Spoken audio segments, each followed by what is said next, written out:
Middle Tennessee's only primetime news. This is Fox 17 News at 9, your Code Red station.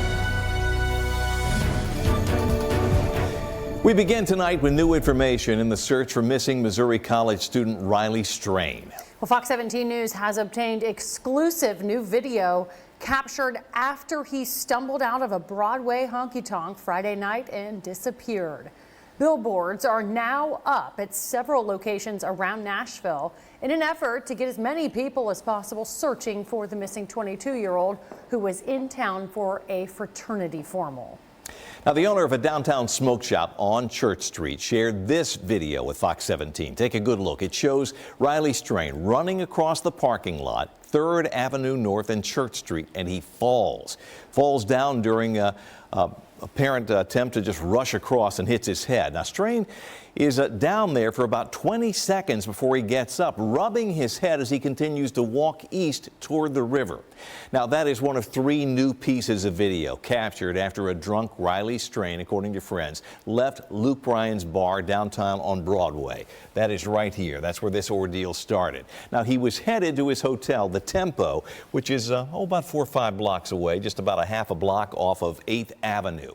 But phone records and the video that we have now shows that Strain was actually going in the other direction, up here, first around the courthouse, and then eventually his family says he made it all the way up here to the area around the Jefferson Street Bridge before his phone goes dead. The video from the downtown smoke shop suggests Strain made his way up 3rd Avenue after leaving Luke Bryan's bar. He fell down in this parking lot and could easily have hurt his head. He appears to connect with the concrete base of a sign.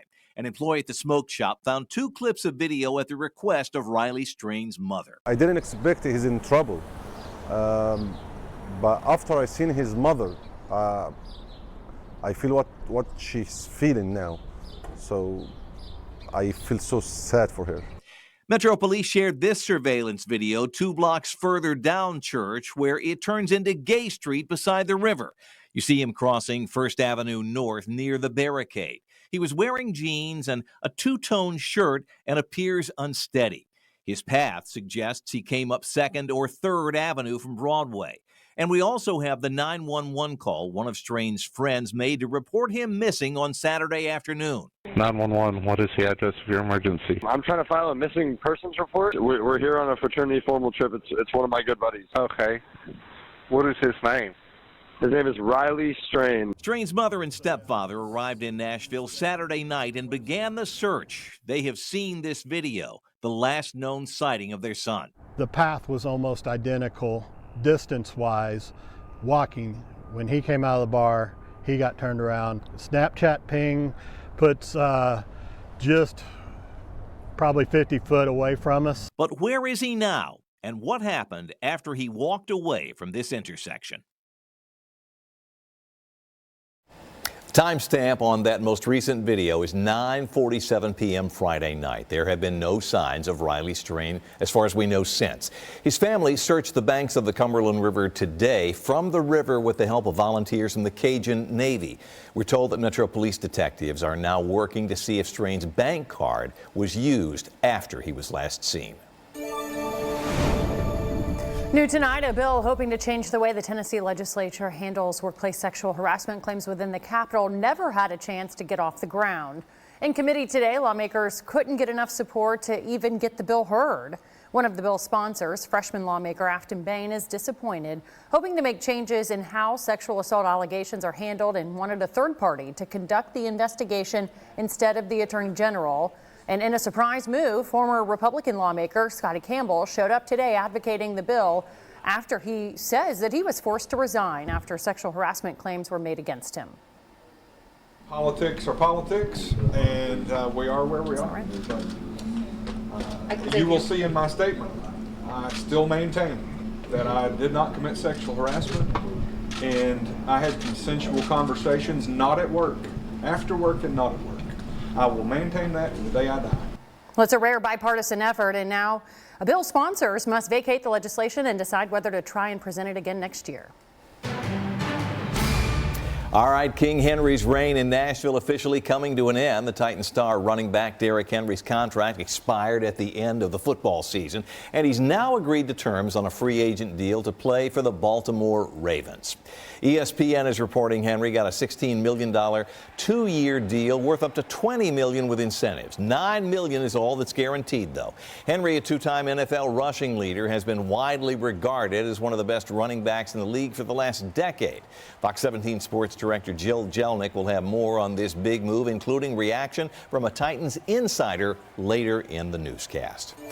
Obviously, this is a talker, and when it is, we want to know what you think. For similar money, who would you rather have on the Titans team, Derrick Henry or Tony Pollard, who's been signed up from the Dallas Cowboys?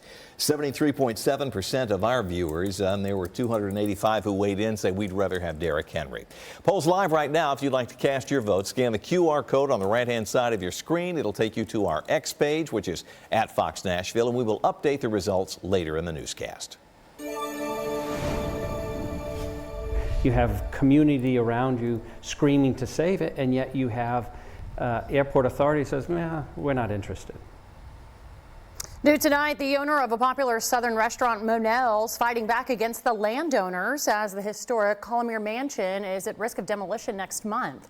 Fox 17 News' Kylie Walker joining us live off Murfreesboro Pike near BNA with the controversy. The Nashville Airport Authority owns this land and says that it doesn't plan on renewing the lease for Monell's. Instead, they plan to completely tear down that building right behind me.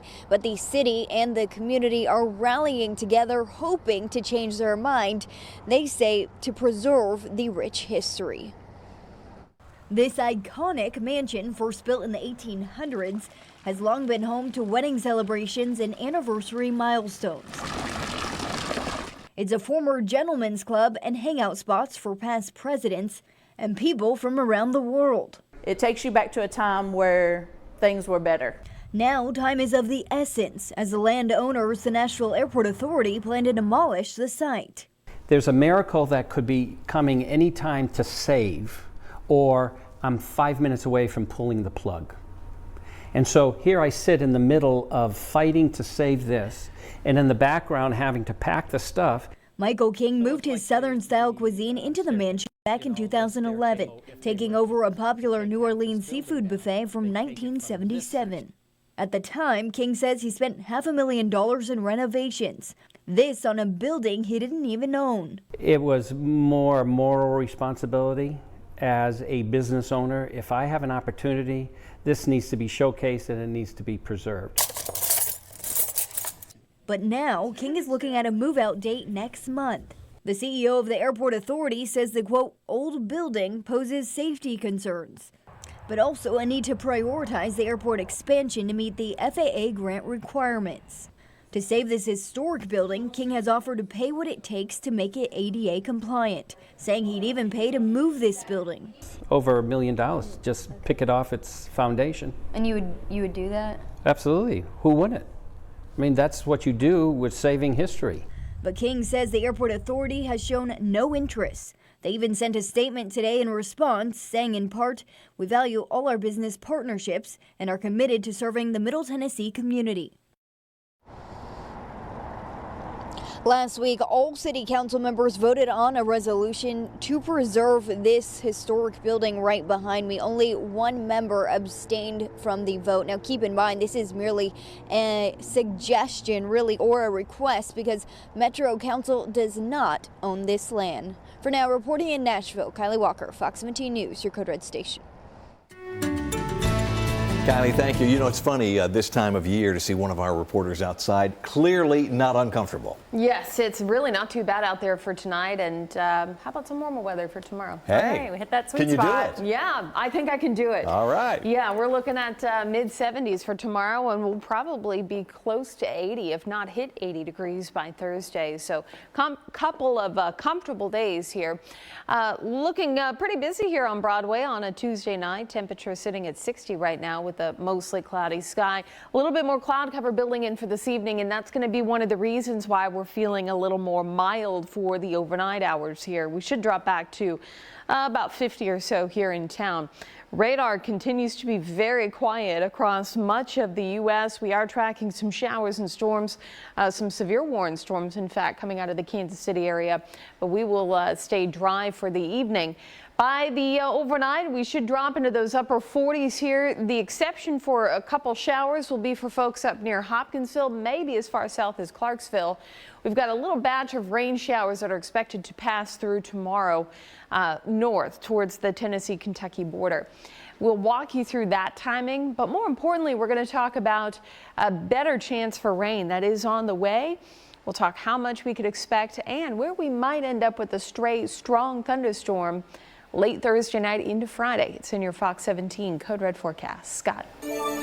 Katie, thank you. Covering the Capitol tonight, the U.S. Justice Department finally gives members of Congress transcripts of President Biden's interview with special counsel Robert Hur in the classified documents case. Well, the information came hours before Hur's testimony before the House Judiciary Committee. Fox 17 News' Kayla Gaskins has more on this. And by the way, you can vote on the issue by scanning the QR code that will appear here shortly on your screen during the story. Special counsel Robert Hur on Capitol Hill Tuesday, taking heat from both sides. Republicans upset he didn't recommend criminally charging President Biden for retaining classified documents. They were found in President Biden's garage? In Wilmington, Delaware, yes. And in his basement den? Also in the same home, yes. Democrats furious with the reasoning behind the decision, including Hur's analysis. A jury might view Biden as a sympathetic, well-meaning elderly man with a poor memory. You used your report to trash and smear President Biden. Hur arguing it's proper protocol for prosecutors to consider how juries might react to any defendant when deciding whether or not to bring a case. These are the types of issues that prosecutors analyze every day. The evidence and the president himself put his memory squarely at issue. Democrats accusing Hur of playing politics. You don't gratuitously add language that you know will be useful in a political campaign. Congressman, what you are suggesting is that I shape, sanitize, omit portions of my reasoning and explanation to the Attorney General for political reasons. No, I suggest that you not shape your report for political reasons, which is what you did. That did not happen, Congressman. That did not happen. Republicans accusing the White House of attempting to meddle. Did the White House try to weigh in with your investigation on elements of that report and, frankly, get the report changed? They did request certain edits and changes. When the report first came out, the president slammed Hur for writing about a part of their interview where Biden couldn't remember what year his son Beau died. How in the hell dare he raise that? Frankly, when I was asked the question, I thought to myself, it wasn't any of their damn business. The newly released transcripts back up Hur's account that Biden struggled to remember the year his son died. The transcripts also show Biden was the one to bring up his son's death, not the special counsel. I'm Kayla Gaskins reporting. Now, during this story, we had a QR code up asking if you were concerned about increasing or decreasing in terms of President Biden's mental fitness. And 79% say they are concerned about it increasing, 6.9% decreasing. 652 people weighed in. Thanks all for taking time to cast a ballot. Putting pressure on state leaders.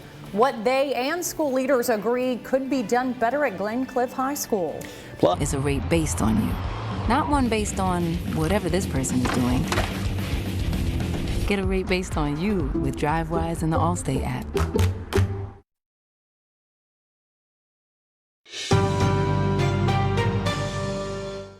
High School got an F grade from the state. Do you think that this is a state or district issue? Tonight in Crisis in the Classroom, Fox 17 News presses state leaders after Glencliff High School teachers suggest a lack of support is to blame for their high rate of dropouts. Fox 17 News' Caitlin Miller has more on what state and school leaders think can be done better. Both the educators and state leaders that we spoke with today say that the main issue with Glencliff High School is their lack of resources, because they say a lot of the students are overage or English is their second language. Metro Nashville schools say that Glencliff High School's graduation rate was 53% in 2022 and 60% in 2023. The district average is 81%. With 4 out of 10 Glencliff students still failing to graduate high school, we asked Samantha Singer, literacy coach at Glencliff High School, what they are doing to improve the school's performance. We have additional social workers, additional youth immigrant specialists. We have so many amazing folks working to help students navigate the system. Singer explains a lot of their students are immigrants, above the age of their grade level, missing school credits, and she adds for a lot of students, English is their second language. Poverty is another issue. So oftentimes that's what we're facing is the competing needs of a child's brain to say, I need sleep, I need rest, I need safety, I need food. And we work to provide those each and every day. Fox 17 News went to Representative John Ray Clements. Glencliff High School got an F grade from the state. Do you think that this is a state or district issue? The state definitely can do a lot more. We need to better support our students. We need to better fund our schools, provide teachers the resources they need to do their jobs, and address some of these ACEs in the community. Representative Clemens says the TISA funding model is already hurting schools in Tennessee. And now he says this school voucher program is even worse. Vouchers will basically be the death knell. I mean, vouchers will suck more resources and money out of our public school systems and require property tax increases in every county. And Singer emphasizes Glencliff does not have enough resources to enable these students to graduate. We also reached out to Republican state leaders, but we have not been able to set up an interview yet. Reporting from North Nashville, I'm Caitlin Miller, Fox 17 News, your Code Red station. Crisis in the Classroom is our ongoing commitment to you, our viewers, to expose problems in our schools and to look for solutions. If you have a story you'd like to see us cover, send us an email. Send it to news@fox17.com, or you can also phone our tip line, 615-266-4149. All right, really nice mild weather today, and despite a few rain chances this week, so far so good. So far so good, and we'll have another couple of dry days before we have to talk about the rain. I'm going to talk about the rain first before we get to that warm weather. This is for Friday. 3 things you need to know tonight. It is expected to move in early Friday morning. It does look like we could find some heavy pockets of rain, between 1 to 2 inches of rain possible. And right now, a low chance for severe weather, but not zero. And it looks to be early Friday morning, mainly west of I-65. So that is something we'll keep our eye on as we get a little closer to Friday. In the meantime, we can enjoy the nice weather for tomorrow. Temperature around 59 at 10 o'clock, 71 by 2. And looking at those low to mid 70s for the afternoon with plenty of sunshine. Next 2 days are going to be the days to get out and do some yard work. It's about that time. I've started to see more people out and about mowing the lawn. The grass is looking greener, starting to grow again, and we can also feel it too in the air with some of the pollen that's out there. Very small chances for rain for Wednesday and Thursday. Again, Friday is going to be the rainy day where you can take that break. Here's a look at future track for tomorrow. I mentioned the potential for a few showers tomorrow here. This is 6 a.m.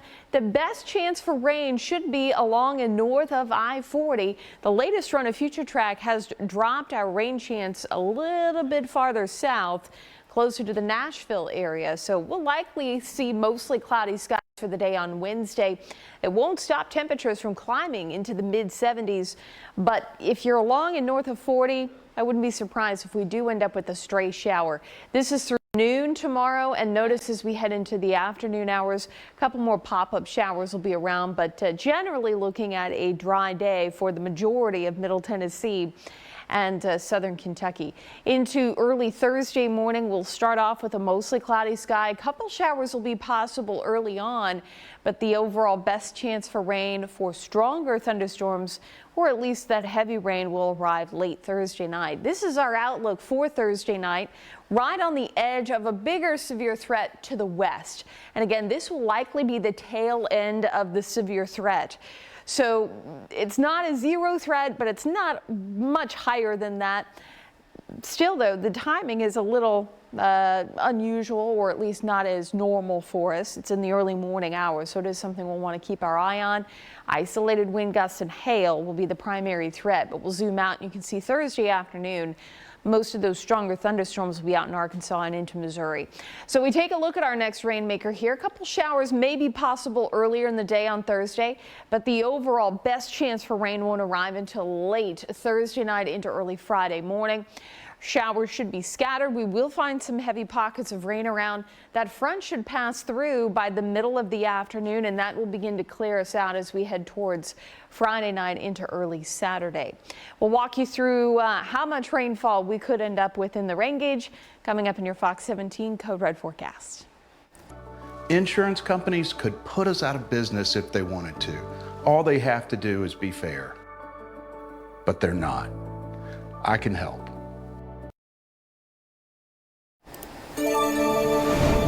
In health news tonight, the measles outbreak that started in Florida is now spreading to another state. Well, Fox 17 News' Jonathan Seri reveals where the new cases are and what doctors believe is behind the spread. We've made progress treating and preventing serious cases of COVID, but that's not the only outbreak causing concern. 3 cases of measles have been reported in Chicago just weeks after at least 10 cases were reported hundreds of miles away in Florida, raising fears the disease could be spreading across the country. In Chicago, 2 of the 3 patients were children living inside a migrant shelter. One has been attending a nearby public school. Yeah, people have told me that since they have little kids and all, it's bad for them.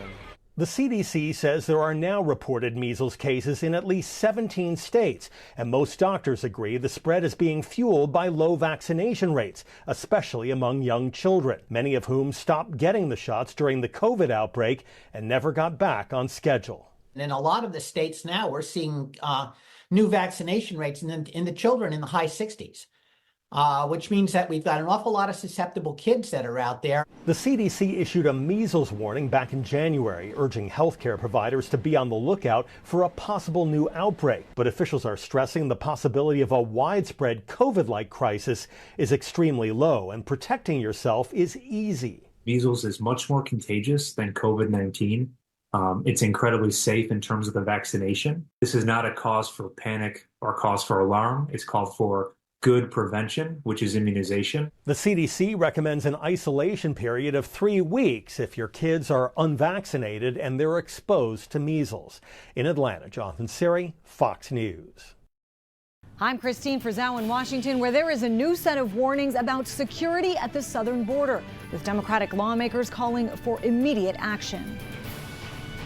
Also ahead in day. Or get 4.49% APR or $1,000 bonus cash. Visit your local Hyundai dealer today.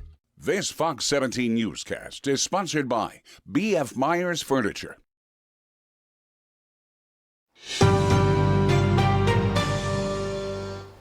Well, as the governor's school choice voucher program looks more certain of passing with the bulk of the Republican supermajority support, Democrats are getting louder in their opposition, holding rallies outside the Capitol this afternoon, hoping to put pressure on lawmakers.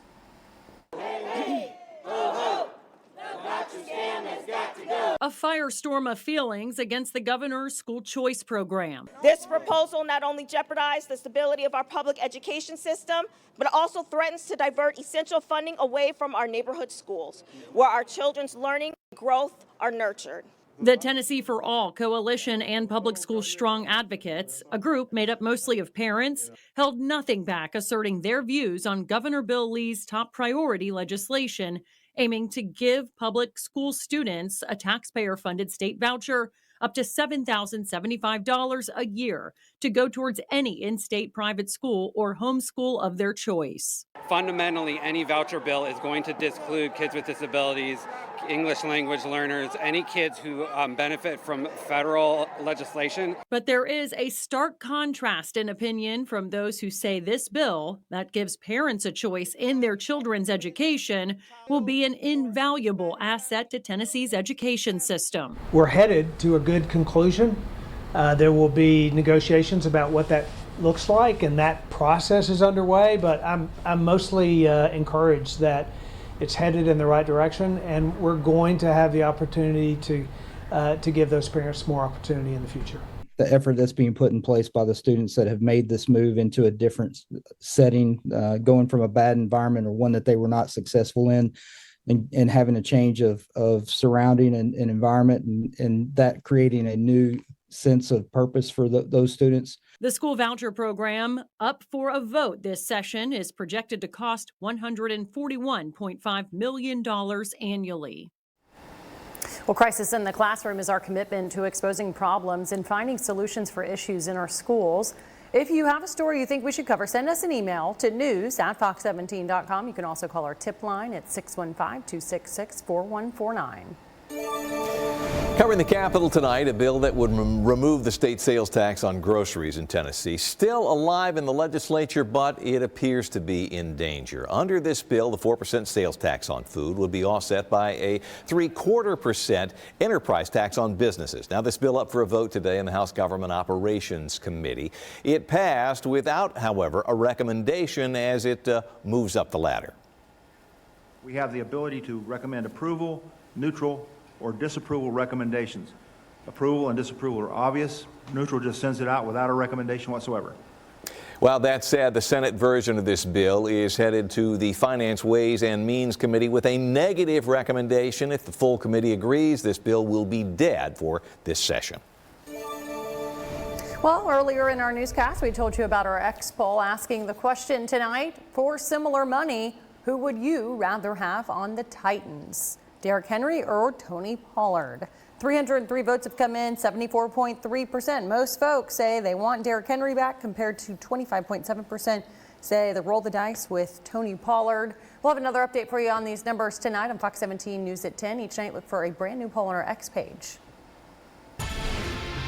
Bipartisan border security bill now on life support in Congress, but a group of House Democrats is hoping to revive it.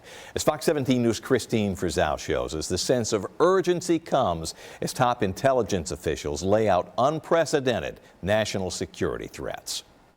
For U.S. border agents, these are snapshots from a typical day. Apprehending migrants hiding out in the back of cars, underground in storm drains, and inside homes called stash houses. The threat environment today is... In a hearing on Capitol Hill Monday, top intelligence officials warned of worldwide threats internationally and here at home. There are a whole host of threats that emanate from the border. FBI Director Chris Wray with an alarming revelation about some of the smugglers' groups bringing migrants, along with drugs, into the country. There is a particular network that has where some of the overseas facilitators of the smuggling network have ISIS ties that we're very concerned about. Ties to ISIS and other terror organizations, part of a far greater set of challenges for those tasked with securing the border. One reason why Democratic lawmakers are arguing the need for new legislation is extremely urgent. We're calling for action. Democrats, led by Congressman Henry Cuellar, launching a new border security task force with hopes of reviving bipartisan border legislation. We need to take action instead of just talking about the problem. Critics say President Biden doesn't need a bill to fix the issue. He issued 94 executive orders, the stroke of his pen, that dismantled and destroyed the network of tools, authorities, and policies we had in place that had led to the most secure border in our lifetime. What do you say to Republicans who continue to say President Biden undid some of these tough measures at the border using executive action and can confront the challenges again with executive action? The only way you're going to resolve this issue of the border crisis is going to be to have more border agents, more immigration judges, more detention beds, and speed up the asylum process. That requires law by the United States Congress. A Congress entrenched in debate in Washington as those tasked with securing the border carry on. I'm Christine Frizzell reporting. Last couple of days have been really nice, feeling a lot like spring. We still have a couple days to go. 7 days and counting until the first official day of spring, which will be, of course, 1 week from today, March 19th. But boy, the next few days are definitely going to be feeling spring-like as we take a look at temperatures heading into the afternoon hours for tomorrow. You can see those highs topping off in those mid-70s after starting in the upper 40s to around 50 degrees. Later in the afternoon, topping off more so into those mid-70s. Really nice day. A couple more clouds around expected too. Later Wednesday night into early Thursday morning as we hang on to a lot of that cloud cover. Notice another mild night as we drop back into those upper 50s to low 60s, which means even warmer numbers on the way for Thursday. We're going to talk more about that rain chance on the way for Friday. And we'll have a look ahead, too, at what we can expect as we head into the later half of March. That coming up in your Fox 17 Code Red forecast. King Henry's reign is officially over. We'll look back at a historic 8 years with Derrick Henry and also fill you in on where he's headed next. Almost 2/3 of fourth graders in the U.S. struggle to read at grade level. That's why Fox 17 and our parent company, Sinclair Broadcasting, partnering with Hard to buy. Join now for $1 down, $24.99 a month. Cancel anytime. Deal ends March 15th. This Fox 17 newscast is sponsored by U.S. Pest Protection.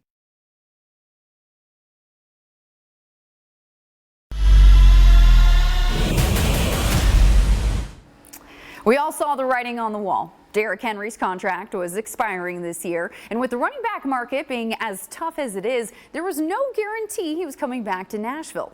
Now, King Henry's reign is officially over. After a historic 8-year run with the team, Henry will no longer be wearing the two-tone blue and will instead be playing for the Baltimore Ravens. ESPN reporting that he will be signing a 2-year, $16 million deal that can be worth up to $20 million, and which also includes a $9 million fully guaranteed deal in his first year with the Ravens. Now, Henry hasn't signed anything just yet. Tomorrow is the first official day of free agency, but he did confirm the move in his tweet earlier today. Now, Titans fans know that Henry's reign here in Tennessee has been nothing short of iconic. He's been the face of the franchise and a big reason why these numbers. He's the leader in touchdowns, scoring 93. That's all time for the franchise. He's also second in franchise history with 9,502 rushing yards. And let's not forget, he was also a two-time NFL rushing king and won the NFL's Offensive Player of the Year award in 2020. Now, news did break yesterday that the Titans are reportedly signing former Cowboys running back Tony Pollard. Pollard and Henry, two different types of backs. Henry more of an old school ground and pound. Pollard a little more shifty, had 55 catches last season. Here's what publisher of Titan Insider Terry McCormick had to say about the two backs. Not really a surprise that Henry's time has come to an end here in Tennessee, but certainly bittersweet for Titans fans. The deal for Tony Pollard sort of signaled the end of Derrick Henry, even though we kind of already knew where it was headed when he said his goodbyes at the end of the regular season against the Jacksonville Jaguars. So Derrick Henry goes to Baltimore, and the Titans are turning over a new leaf with a different offense and a different system. The Titans also reportedly making a handful of other moves. I mentioned Pollard. Well, Titans reportedly signing center Lloyd Cushenberry, also cornerback Chidobe Awuzie coming over from the Bengals, and linebacker Kenneth Murray, who would replace Azeez Al-Shire, who is reportedly signing with the Houston Texans. And that's just the tip of the iceberg for the Titans free agency. The free agency period officially starts tomorrow. The Titans have one of the biggest salary cap spaces coming into this offseason, so we can expect many more moves to come. Jill Jelnick, Fox 17 Sports, your Code Red station. Coming up, more on the potential for rain this coming Friday. We'll talk how much we could expect in the rain gauge and how temperatures are trending towards the end of the month. And a former Middle Tennessee soccer coach accused of sex crimes against children, finding out the charges he will now face after a grand jury indictment. In the house. Fox 17 News this morning, your only local news source, 7 to 9 a.m. This Fox 17 This Morning newscast is sponsored by Electronic Express. We make it happen.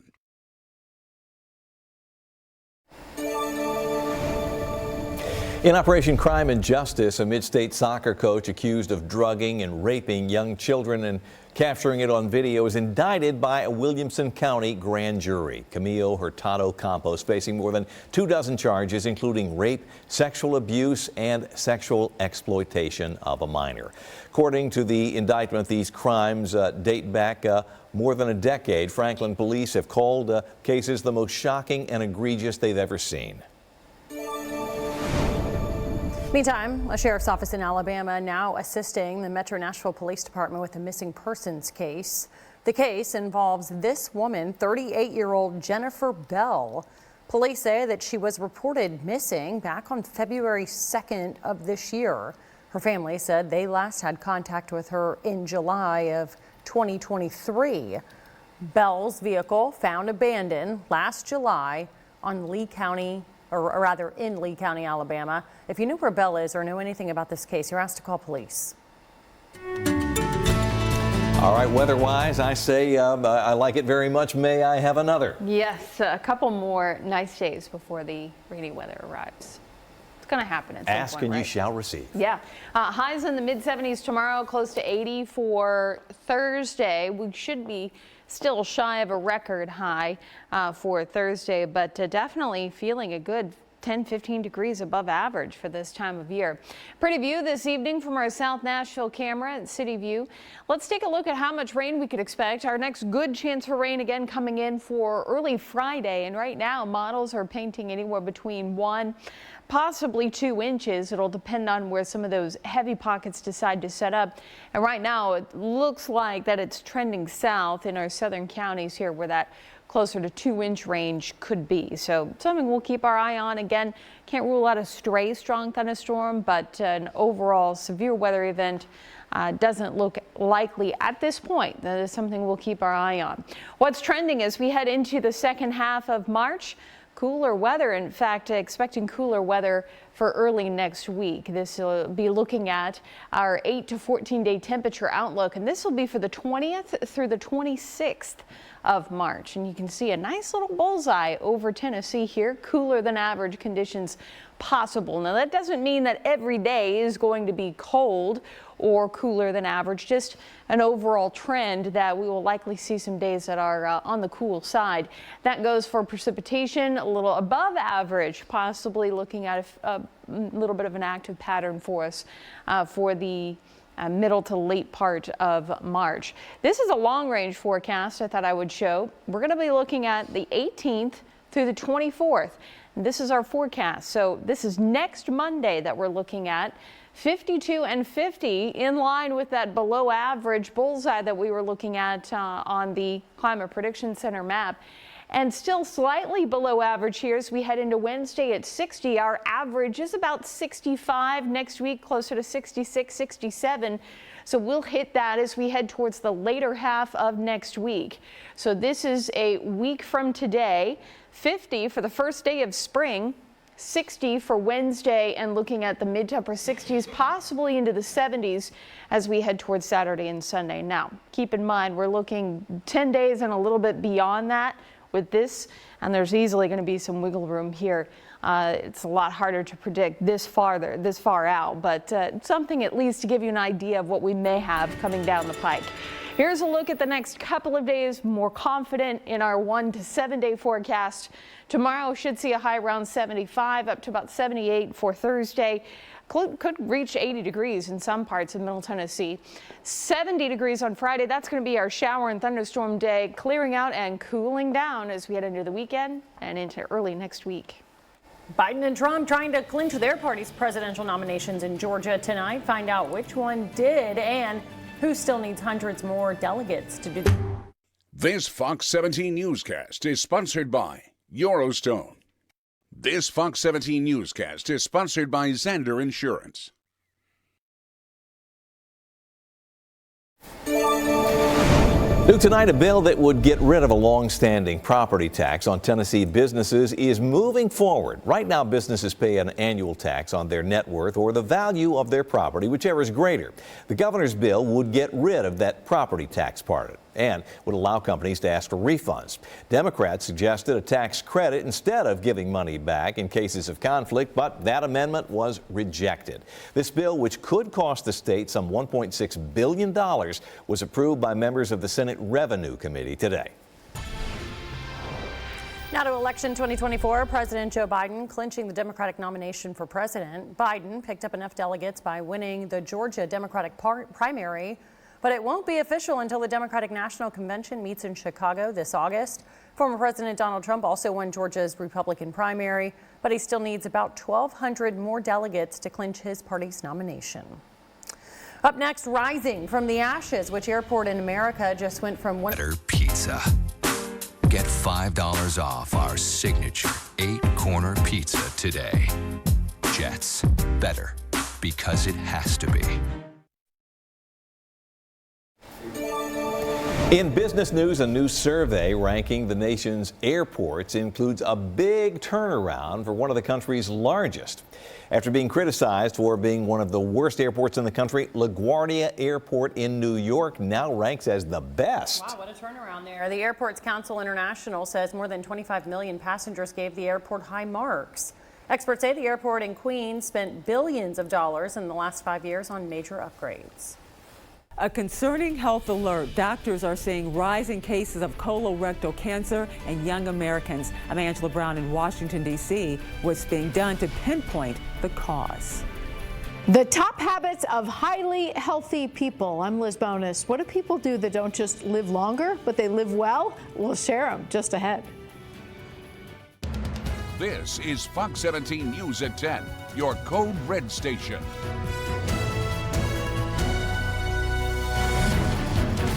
Breaking news tonight is the national reign of Titans running back Derrick King Henry officially coming to an end. Well, Henry's contract with the Titans expired this year, and now he has agreed to terms on a free agent contract to play for the Baltimore Ravens. Here's what we know. ESPN reporting Henry signed a 2-year deal worth up to $20 million with incentives, but only $9 million in that guaranteed. Two-time NFL rushing leader, widely regarded as one of the best running backs in the league over the last decade.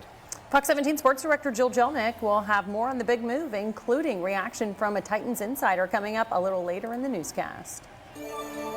Now, this is a talker, and we want to know what you think. For roughly the same, certainly similar money, would you rather have Derrick Henry or Tony Pollard as running back for the Titans? 311 people have weighed in, and about 3 in 4 say we'd rather have King Henry. Every night on our X page, we'll have a poll for you, so keep an eye out for a new one tomorrow.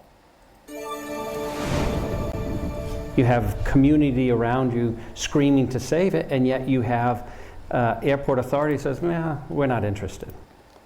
Continuing coverage on the fight to save Monell's at the Manor, a restaurant in a historic mansion on airport property on Murfreesboro Road. City and community leaders want to save it, but airport managers say it's a done deal. That's right. Fox 17 News' Kylie Walker now live at Monell's at the Manor with new information about the efforts to save this building from the wrecking ball. The Nashville Airport Authority owns this land, and they say that they don't want to renew the lease for Monell's. They also want to demolish this site for a variety of reasons, but Monell's owner is now fighting back. The iconic mansion was built in the 1800s with decades of rich history, but Michael King, the owner of Monell's, says he didn't move in until 2011. Now, King found the building's history to make the perfect match for his Southern cuisine-style restaurant, which he spent $500,000 to preserve the building, but now he risks losing it all. There's a miracle that could be coming any time to save, or I'm 5 minutes away from pulling the plug. And so here I sit in the middle of fighting to save this, and in the background having to pack the stuff. The airport authority says the old building poses safety concerns and has ADA compliance issues, but the CEO also says that the airport authority also needs to prioritize an expansion to meet the FAA grant requirements. Now, in order to save this historic building, King has offered to pay large amounts of money to make those newer renovations or even to completely move this historic building right behind me to another location. However, he says the Nashville Airport Authority has shown absolutely no interest. For now, in Nashville, Kylie Walker, Fox 17 News, your Code Red station. The state definitely can do a lot more.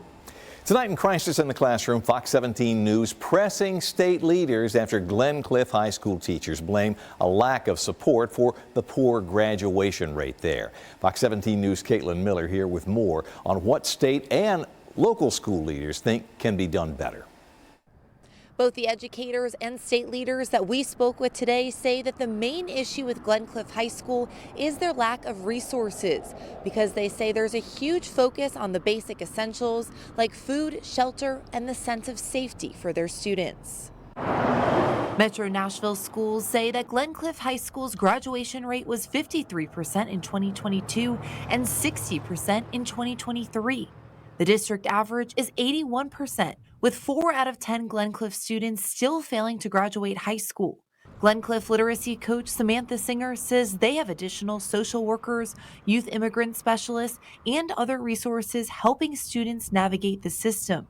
But she emphasizes they need a lot more help. Glencliff High School got an F grade from the state. Do you think that this is a state or district issue? The state definitely can do a lot more. We need to better support our students. We need to better fund our schools, provide teachers the resources they need to do their jobs, and address some of these ACEs in the community. And Representative Clemens adds the school voucher program will only make this worse. We also reached out to Republican state leaders, but we have not been able to set up an interview yet. Reporting from North Nashville, I'm Caitlin Miller, Fox 17 News, your Code Red station. Looking at a bit of cloud cover for this evening, but should clear a little bit as we head towards tomorrow morning. Temperatures not looking too bad either as we head out the door. It'll be definitely more mild than where we were this morning. Kind of hovering in those upper 40s here. 5 o'clock with a mainly clear sky, 48, and hovering in those mid 40s throughout the morning hours with that mainly clear sky hanging around. Things looking pretty good for tonight, and the radar is mainly quiet as well. Watching and tracking some of these showers and a few severe thunderstorms out in Kansas City this evening. But we stay dry. As we get into tomorrow morning, though, more of that cloud cover and a few rain chances will actually be in our southern Kentucky counties.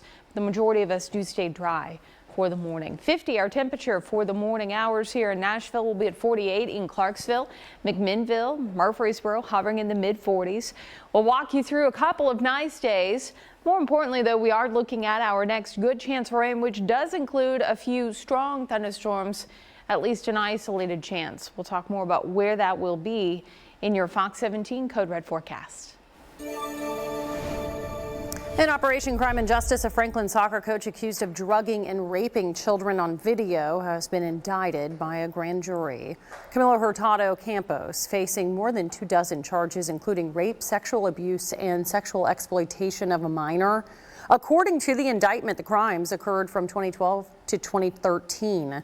Franklin police have called the case one of the most shocking and egregious they've ever seen. A concerning health alert. Doctors are seeing rising cases of my spot. The Big Bang Theory. Tomorrow at 6 on Fox 17. This Fox 17 newscast is sponsored by Tennessee Home Buyers.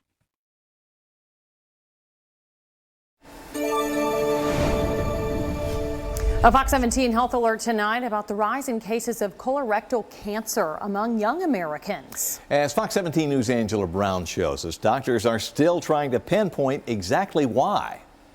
Colorectal cancer is the deadliest cancer for men under the age of 50 and the second deadliest cancer among women in that same age range.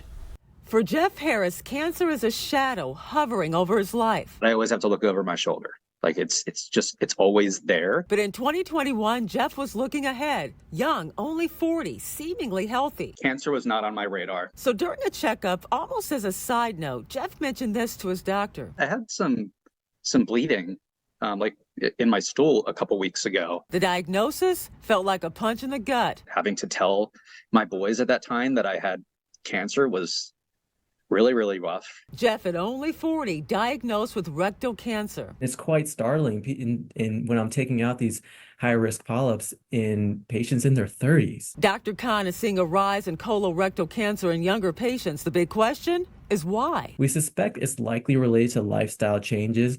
We are seeing more obesity, especially at younger ages these days. Right now, the guidelines to start screening is 45, but Jeff was only 40, so watching for symptoms is key. Blood in the stool, tarry black stools, unintentional weight loss. One of the biggest hurdles, the stigma attached to a colonoscopy. People don't want something going up where the sun don't shine. I get that. That's why Jeff is talking to us to ease fears. I would do a colonoscopy every week before having cancer. After surgery, dozens of rounds of chemo. Jeff says no evidence of cancer, now urging others to get tested early. Colorectal cancer, when it gets diagnosed late, is very deadly. Organizations like the Colorectal Cancer Alliance can help with screening and provide resources and also support. In Washington, D.C., I'm Angela Brown. I'm Janae Bowens in Washington with a look at the biggest threats to U.S. national security. And coming up, dial 615-208-9090 or go to TennesseeMen'sClinic.com. This Fox 17 newscast is sponsored by Eurostone. Alaska Airlines reported its profitability was negatively impacted by at least $150 million due to the Boeing 737 MAX door panel blowout. The incident led to the grounding of the 737 MAX fleet in January and early February. The carrier has returned its fleet to service and says it still expects to have a profitable first quarter compared to the same period last year. Airbnb is banning the use of indoor security cameras in all of its listings. Previously, property owners were allowed to have indoor security cameras in common areas, like hallways and living rooms, as long as it was listed on the property's page. The new policy goes into effect at the end of April.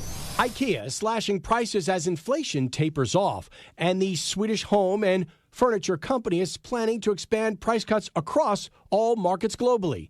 The company says the goal is to roll back increases that began in 2022.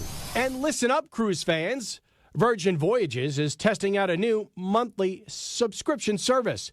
The pass starts at just under $10,000 for a 4-month cruise. Membership includes Wi-Fi, a daily coffee credit, access to a private rooftop, as well as wash and fold laundry service.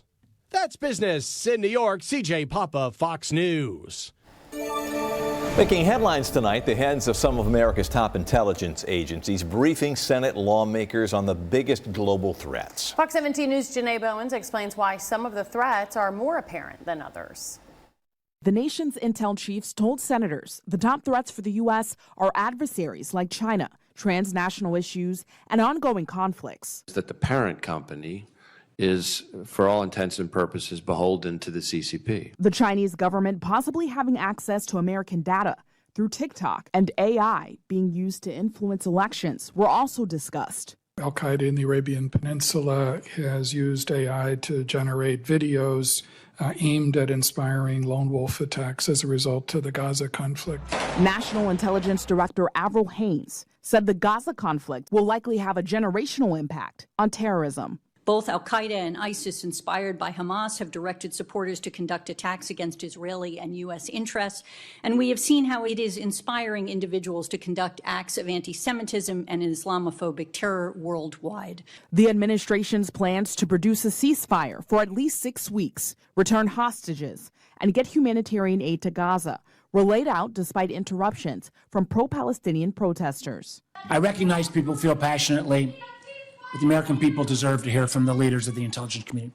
Large amounts of fentanyl coming through the southern border was another major focus. More than 100,000 Americans have died from drug-related overdoses during the past year, and most of those deaths have been attributed to illicit fentanyl. But things got political over the failed bipartisan border bill, which would have provided substantial resources to fight cartels. The former president put out the word that he wanted the bill stopped for political reasons, and the bill was stopped. He never called me. But I can tell you this, I will not vote for any bill that allows any illegals to cross into this country, and everybody here knows that bill would have allowed 5,000 a day to come into this country. Worldwide threats are a focus for the entire Congress. The House will also be hearing from many of the same top officials this week. In Washington, I'm Janae Bowens. Continuing coverage now as some members of Congress team up with content creators to push back on legislation that would essentially ban the popular TikTok app in our country. The bill says that ByteDance, a Chinese company that owns the app, either sells it to somebody in another country in the next 6 months or be prepared to be banned from the U.S. Bill sponsors fear the Chinese Communist Party, the CCP, will force ByteDance to spy on us or steer content to manipulate our elections. Critics point to the more than 170 million Americans who use the platform, including many small businesses. There's going to be a lot of folks who say, oh, well, because it's a for sale and they're not explicitly banning it, it's going to be fine in the courts. ACLU calls that a fig leaf of an argument, and I also agree. We're talking about a platform that allows people to put out information, news, whatever they want to put out. Now, other critics say 6 months just isn't enough time to finalize a sale this big. House leaders are scheduled to vote on this bill tomorrow. It appears to have support there, but could have a tougher time in the Democratically controlled Senate. In election 2024, this just in, with wins in Georgia, Mississippi, and Washington state, former President Donald Trump surpassed the 1,215 delegate threshold needed to become the presumptive Republican nominee. He'll formally accept the nomination at the Republican National Convention in July. President Joe Biden also clinched the Democratic nomination earlier tonight. Well, as we look ahead here, the next couple of days feeling very spring-like across Middle Tennessee and Southern Kentucky as temperatures climb into the mid to upper 70s, close to 80. For perspective, our average high is around 62, 63 degrees, so we're going to be well above that. Along with it, we're going to be talking about some rain. This is what you need to know right now for rain on Friday. It looks like it's moving in early Friday morning for part of the morning commute, in fact. Heavy rain possible, 1 to 2 inches. And as of now, the severe weather chance remains low. It's not zero. I would say if we were to see 1 or 2 strong thunderstorms, it'd be west of I-65 in the early morning hours of Friday, which we'll talk about here in just a second. Nice for tomorrow, though. Sunshine will be out, a couple clouds as well. Temperatures around 60 at 10 o'clock, up to about 71 by 2. Should top off in those mid 70s for the day. And great time to get some yard work done. And we're starting to get back into the swing of things as far as mowing the yard. Wednesday and Thursday, A-OK. Maybe a few stray showers. If you're north near the Kentucky-Tennessee border for Wednesday, you may run into a couple of showers. That's going to be where that 20% chance of rain is for the day on Wednesday. And then, of course, a lot of us seeing the rain on Friday. So we walk you through the early morning hours. This is 6 a.m. You can see a couple of those showers here. Future Tracks trying to paint. Notice, though, the majority of Middle Tennessee and Southern Kentucky dry at this time. This is 8 a.m. Closer to noon, you can see a couple pockets. Those showers continue to move to the east, and we're left with a few isolated showers even through the afternoon hours before it clears out. We're looking dry for early Thursday morning. That'll change those we head into the afternoon. Possible we could see a few stray showers and or storms ahead of the main event coming in for early Friday. So our severe weather outlook, this is going to be for very late Thursday night into early Friday morning. We're on the tail end of this. The better threat for severe weather is well west of us, and that's where I think the majority of the activity will be. But as the line marches into Tennessee, it may still have enough strength left over that could provide a few isolated wind gusts and or maybe some hail. So that is something we'll watch. And of course, if changes come up, we will let you know when we know. As far as the timing goes, a couple showers will be possible through the afternoon, but now we look at 8 p.m. into early Friday morning. This will be ahead of the front. So a couple strong showers possible and or some heavy pockets of rain. The front will pass through late afternoon, early evening on Friday, and will begin to dry out and cool down as we head into the weekend. St. Patrick's Day on Sunday here looking a bit cool with 62 and even colder conditions expected for early next week. Some of these overnight lows right around the freezing mark, if not below freezing. And we'll see the first day of spring on Tuesday. Pretty chilly with a high of 50. Weather Window, presented by the National Weather Desk. A focus on sky shows today, starting with the Northern Lights, which were on display last night in Fairbanks, Alaska. SpaceX's Dragon Endurance spacecraft and Crew 7 astronauts returned to Earth this morning. It was visible across central and southern states before splashing into the Gulf of Mexico. And this shot of the crescent moon in Rhode Island is a reminder that the total solar eclipse is now just 27 days away. Listen to Off the Radar, new episodes every Tuesday. And you can see more weather stories like this every weekday morning on the National Weather Desk. It starts at 8 a.m. on our sister station, MyTV 30. King Henry's reign is Pizza today. Jets. Better. Because it has to be. This Fox 17 newscast is sponsored by the Nashville Predators.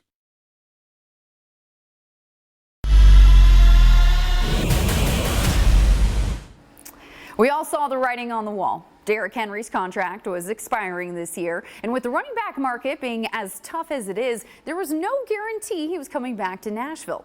Now, King Henry's reign is officially over. After a historic 8-year run with the team, Henry will no longer be wearing the two-tone blue and will instead be playing for the Baltimore Ravens. ESPN reporting that he will be signing a 2-year, $16 million deal that can be worth up to $20 million, and which also includes a $9 million fully guaranteed deal in his first year with the Ravens. Now, Henry hasn't signed anything just yet. Tomorrow is the first official day of free agency, but he did confirm the move in his tweet earlier today. Now, Titans fans know that Henry's reign here in Tennessee has been nothing short of iconic. He's been the face of the franchise and a big reason why these numbers. He's the leader in touchdowns, scoring 93. That's all time for the franchise. He's also second in franchise history with 9,502 rushing yards. And let's not forget, he was also a 2-time NFL rushing king and won the NFL's Offensive Player of the Year award in 2020. Now, news did break yesterday that the Titans are reportedly signing former Cowboys running back Tony Pollard. Pollard and Henry, two different types of backs. Henry more of an old school ground and pound. Pollard, a little more shifty, had 55 catches last season. Here's what publisher of Titan Insider Terry McCormick had to say about the two backs. Not really a surprise that Henry's time has come to an end here in Tennessee, but certainly bittersweet for Titans fans. The deal for Tony Pollard sort of signaled the end of Derrick Henry, even though we kind of already knew where it was headed when he said his goodbyes at the end of the regular season against the Jacksonville Jaguars. So Derrick Henry goes to Baltimore, and the Titans are turning over a new leaf with a different offense and a different system. The Titans also reportedly making a handful of other moves. I mentioned Pollard. Well, Titans reportedly signing center Lloyd Cushenberry, also cornerback Chidobe Awuzie coming over from the Bengals, and linebacker Kenneth Murray, who would replace Azeez El-Shire, who is reportedly signing with the Houston Texans. And that's just the tip of the iceberg for the Titans free agency. The free agency period officially starts tomorrow. The Titans have one of the biggest salary cap spaces coming into this offseason, so we can expect many more moves to come. Jill Jelnick, Fox 17 Sports, your Code Red station. The top habits of highly healthy people. I'm Liz Bonus. What do people do that don't just live longer, but they live well? We'll share them just ahead.